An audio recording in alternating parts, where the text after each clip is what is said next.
Welcome back. My name is Oluwole Godwin and welcome to Emoji Economics. Our discussion on the markets for factors of production is going to be continued today in this video. Now, in the previous video, we talked about labor demand, we talked about factors of production, what's production, and all of that. So, the link to that particular video will be dropped in the description of this video. So today we shall be talking about labor supply basically, and the labor supply that we're going to be doing here. I want you guys to note that we're talking about the market labor supply. So we're not talking about the individual labor supply. So I'm not going to be explaining why an individual is really trying to supply his labor activities into a particular industry. So in this case, we're talking about individuals. Okay, we're talking about more than one person. So we are talking about a lot of people. So what are the factors that make them to do what they do to supply their services in a particular industry? The labor supply is simply the amount of labor, services that a worker is willing and able to supply a particular industry. Okay, so I want to ask you a question basically. You are seeing this video, you're probably working already or you're likely to be a student. So let's assume that you are a student. If you want to work in a particular industry, or you want to work in a particular firm, so what are the things you're going to consider? Okay, what are the things you're going to consider? Of course, the first thing that comes to mind is the pay. Okay, the salary. You check out the salary and all of that. So I want you to understand that as you are thinking about the salary, others are also thinking about the salaries. All right. Then what else would you probably think of? You think about maybe the cost from your home, so the place of work. Okay, you have other people thinking the same thing, kind of basically. Then you talk about the work conditions and all of that. So you see all of these factors, they are responsible for why people, okay, in a particular industry, why they supply their labor activities. So there's the individual labor supply cost. It's just talking about you. Okay, so what is going to make you to what determines your labor decisions? Okay, your labor supply decisions. So that's just talking about you, the individual labor supply cost. Just recall the individual supply cost. Okay, so this time around it's now for a worker. Okay, so you have, instead of the normal supply cost that is for output, okay, output produced by a particular firm, now it is your own output, really your own service. So just look at it that way, that's the individual labor supply cost. But here we'll be talking about the market supply cost. So we're talking about we're talking about a whole industry. So we are bringing in every worker that is supplying his activity, his or services into that industry. So we have labor supply cost. It is basically opposed to the. But before we get to this, let's just talk about the factors affecting labor supply. Now the wage rate. Now wage rate or salary. All right, wage rates. The wage rate or the salary. And the question I asked earlier, if you want to work in a particular industry or at a particular firm, what do you consider? Of course, the first that comes to mind is the wage before it starts, or the salary before it starts considering other things. Now, the higher the wage, of course, we are going to be having, the higher the wage, the higher the labor hours you are likely to put in. Other things being equal, and that is kind of giving. Okay, that's the possible response of very many other workers in that particular industry. So here I'm talking about the banking industry.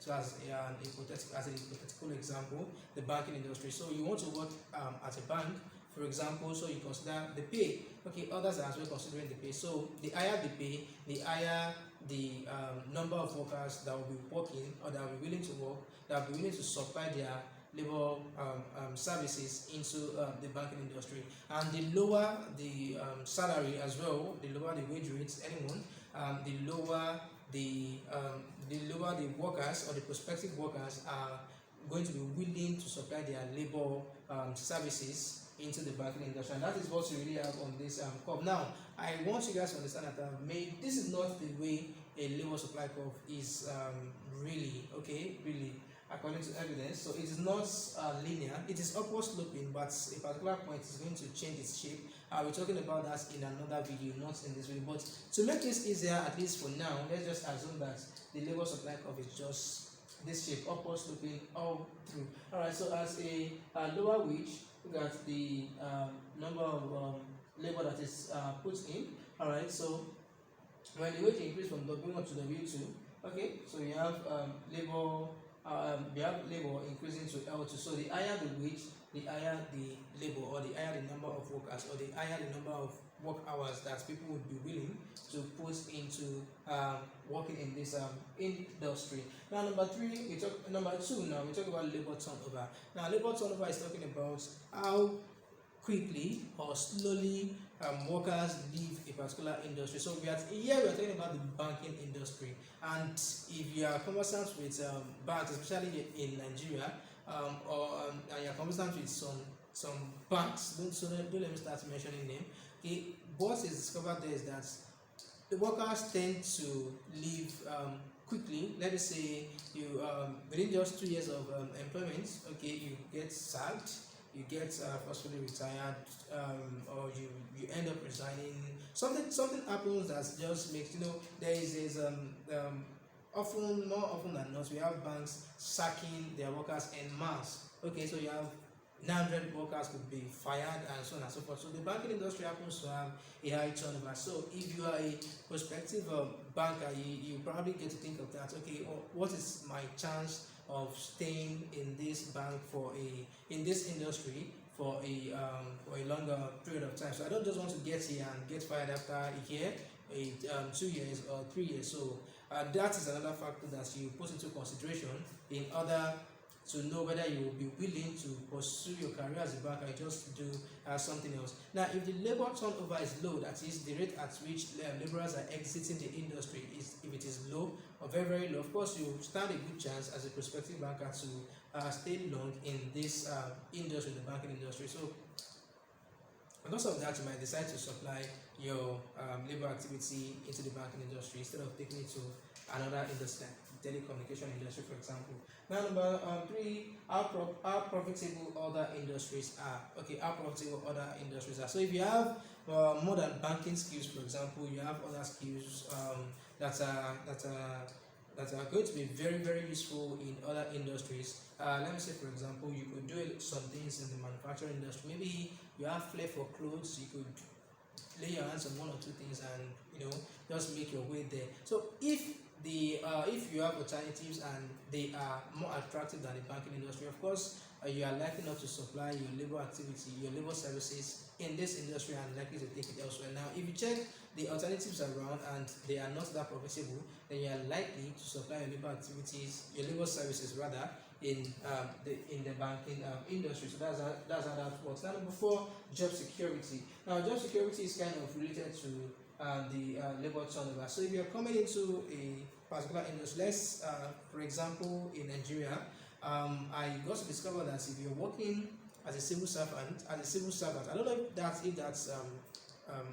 if you can get that, if that obtains elsewhere. But if you are working as a civil servant in Nigeria, especially if you are a lecturer, a university lecturer, you have a very, very high job security. Your job is really secure. No one can just, the process of even firing you of a misbehavior is even tedious. It's so bureaucratic in nature that in the process of firing you, you may end up still staying up to a year or two working. So, and people may not even want to undergo those processes in order to fire you unless you've done something that is really, really terrible, that it's so unheard of. Alright, so you can't compare that to working with the private establishments. You're talking about the private educational institutions. The job security there may be high, but they are not going to be as high as it's just a snap of the finger to sack someone that is working with a private firm, with a private school or something like that. So now that's something that might be put into consideration as well before deciding to supply one's labor services into a particular industry. So you check it, is my job secure? So job security is all about is talking about how safe your job is. So how easy is it to fire you for a misbehavior? So if it's difficult to fire for a misbehavior, then your job is secure. Or even if it's not a misbehavior, like so anything of any sort, it might even be a change in management. So if a change in management does not really have a significance in firing you from your position, so your job is still secure. But if someone comes tomorrow, or someone just comes on a day and just says he doesn't want you here again, and uncertainty is just around the job you are doing, so your job is insecure. All right, so you tend to a worker tends to, or a rational worker, or a rational prospective worker now tends to consider that before going into an industry. So that also affects the labor services that are supplied into a particular industry. Okay, number five.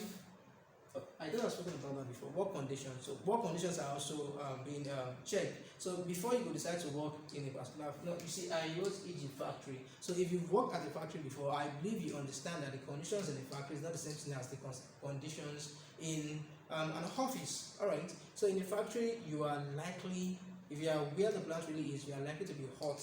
All right. And if you were to work in the white collar job, you are likely to be under an AC or a fan at least. It's going to be more comfortable than working inside the factory. Other things being equal, on a like other I've worked at the factory before, so I know what I'm talking about. There are people that have worked at factories and so on and so forth. So you check it. What are the work conditions? So are the work conditions, are they so good? So am I going to survive there, and so on and so forth. So that's also a decision you take between, okay, would I decide to take a white collar job or just a brown collar job, and so on and so forth. So that also affects the number of workers that you find in an industry. Now, number six, emigration or immigration. So these two, they come under migration basically. So emigration is talking about the movements out of a place into another place permanently, or for a very long time. So it might not be permanently, but for a very long time. So we have two locations. So if you are moving from point A to point B, and you are moving to point B, not that you just want to travel there, you are moving there for the purpose of settling, a settlement purpose for like months, years, and so on and so forth. So we say that you've emigrated. So if you immigrated from point A and you've immigrated into point B, so immigrated, you are entering in. So you are entering in to point B, that's location B or country B or state B anyhow, and you are leaving, okay, you are immigrating from point A. So all of these things, they also affect the industry. Okay, they also affect the labor market, they affect the labor supply. I told you that we're talking about the markets, the market supply of labor here now. So not just an individual's markets, not just an individual supply of labor. So when we're talking about immigration, for example, let me talk about Nigeria. So we have many Nigerian doctors, students, people study here. Their primary education, their secondary school education, then their tertiary education, going to the finest universities in Nigeria, and once they are done, they fly out.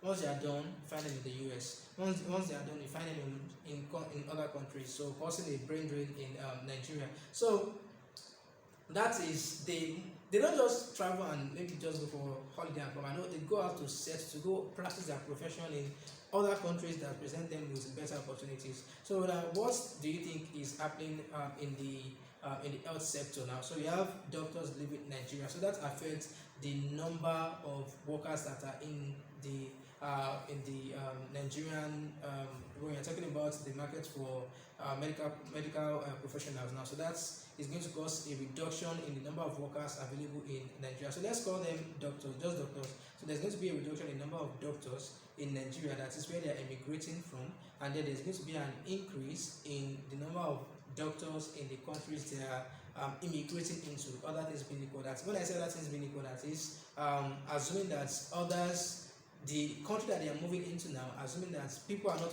living there as well to go into other countries, assuming that doctors are not leaving that country as well to go into other countries. So that is what I mean. So other things being equal, okay. So if the two things that are happening is that people are living here and they are entering here, all right, just those two things, no other thing is happening. Okay, so if doctors are living, they are living in Nigeria, so we have the number of doctors in Nigeria falling. So you have the labor supply of doctors in Nigeria reducing, okay, and the labor supply of doctors in the receiving country increasing, let's say the US. So that's about. So there are other factors that you may as well add yourself that determines if you are going to work in an industry or not. Now there are two costs on the board. So this just represents the labor supply curve, and here we have just the wage, which is the price of labor, and then we have labor itself. So on this particular curve, we just have so we have when this is the wage, when at a lower wage, at least compare W1 to W2, W1 is lower. At a lower wage, this is the number of labor supplied. Okay, and when the wage increases to this happens to be the number of labor supplied. So that is telling that there is a direct relationship between the wage and the labor supply. So an increase in wage rate will lead to an increase in labor supply, which indirectly means that a decrease in wage will lead to a decrease in labor supply. So this is what we actually call, there's a movement from here, from point A, the lower point, to point B. So we call this a movement along the labor supply curve. So that a movement along the labor supply curve is simply referred to as change in quantity supplied of labor, or change in quantity supplied of labor services. So this is a change in quantity supply. So I want you to know that a change in quantity supply, which is affected by the wage rate only, because whatever is going to cause a movement along a curve must be what is on the vertical axis as well as the horizontal axis. Okay, so if there's a change in L, there's going to be a change in the location of this point. So when we have L2, we have point B, and at L1 we have point A. And if there's a change in W as well, the wage rate, so we are going to have a movement along the curve as well. But when there is a point, when there is a factor that affects the labor supply curve, but is neither on the horizontal axis nor on the vertical axis, it is going to cause a shift of this curve. It is just saying that with the variables in this graph constant, with nothing happening to them, okay, something else outside the graph is causing a change in the curve. So we call that a shift. Okay, so I'm going to explain that now. You see, every other factor besides the wage is going to cause a shift of the labor supply curve. All right, it's going to cause a shift of labor supply curve. Now, labor turnover, for example, I said the higher the turnover, the lower the number of workers that you find in a given industry, the lower number of prospective workers that you find in a given industry. That's just telling us that if the labor turnover is high, now look at this curve now. There's no labor turnover on this axis, and there's no labor turnover on this axis. So if the labor turnover is high, what do we expect from my explanations? That means that there's likely to be a reduction in the number of workers that will be willing to come in. So in that case, we have when we say a reduction, we have something like this. So this happens to be the wage, and this happens to be L1 in that case. But then a reduction is going to we are going to be having L2. The wage is not changing. All right, it's something else that is making this to change. The wage is not changing, so we trace this here. All right, and then we have another curve. So there's an inward shift of the supply curve. So this is what we call a change in supply of labor. So this is an inward change in the supply of labor. That is also called a decrease in the supply. Now note that I used quantity supplied the other time. So here I've removed the quantity. So it's just a technical term that is used in economics. So don't mix them together.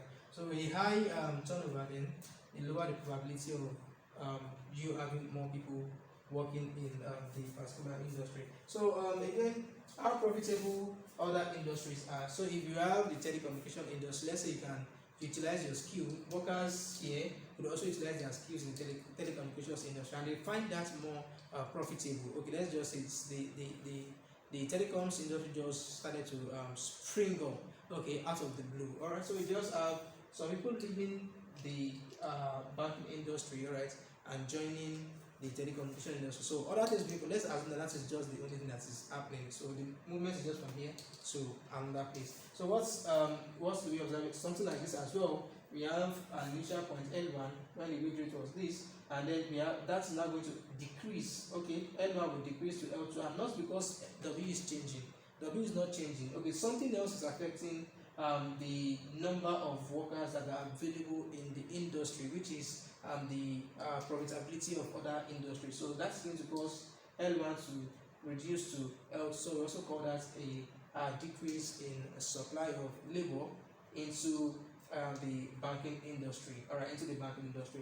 So let's assume that there is job security in the banking industry. Let's just assume that there is job security. So that means workers are likely not to work at many other firms. So we assume now that other firms don't have job security that is as high as the banking industry. So there's a possibility, there's a high possibility that we have more people working in the banking industry than working in other industries. Okay, let's say job security happens to be the key thing that the workers are considering. So in that case, it's going to be the reverse of this. All right, so let me just draw another one. So we have this is the labor. We have a labor supply curve. The labor supply curve as W. All right. So this is going to be the L1 in this case. All right. So because there is job security, it is not wage that is changing. The job security increases L1 to L2. More people find that okay. Let me just come here. All right. So what we just have to do is to trace this up here and then bring this together.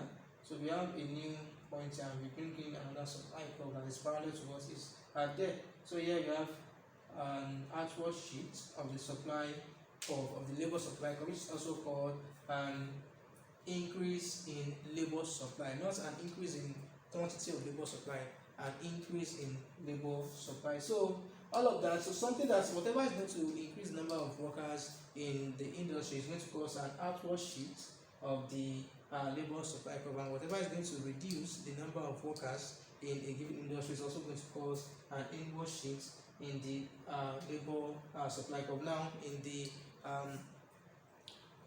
labor market supply curve, okay, market supply curve. So that is what we should note. So I think we've come to the end of this.